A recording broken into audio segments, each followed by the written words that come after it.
Francesca, and I'll be talking to you about the Neurodiversity Alliance project, in which we are co-designing some peer support for neurodivergent students attending Scottish mainstream high schools.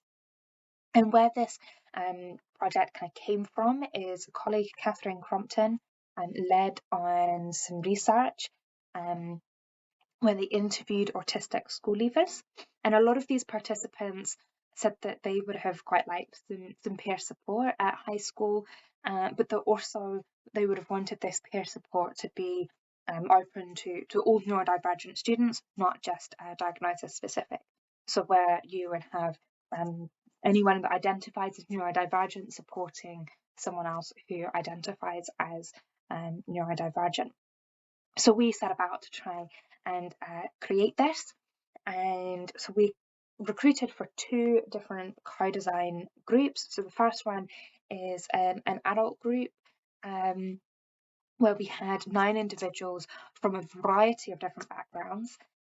So teacher, researcher, educational psychologist, parent, speech and language therapist, and charity worker. And they also, the majority of them identified as having neurodivergent conditions themselves. There was only 2 in the group that identified as neurotypical. This was also compared with a young person group. They were aged between 13 and 16, who also reported to have a wide variety of different neurodivergent conditions. And so we met them about 6 times, each of the separate groups, in a 6 to 7 week period, and they told us what they would want from a peer support group, and this is what they came up with. So they said they would want a sort of weekly lunchtime or after school club, where it would alternate weekly between sort of planned and unplanned sessions. But within these more planned sessions, they came up with a wide variety of different activities that they would want to do, and these were kind of grouped into different themes. So you had like a more fun theme, knowledge building, policy, and also school community. And one of the main things was that whilst these sessions would be facilitated by a staff member, they would be predominantly led by the students.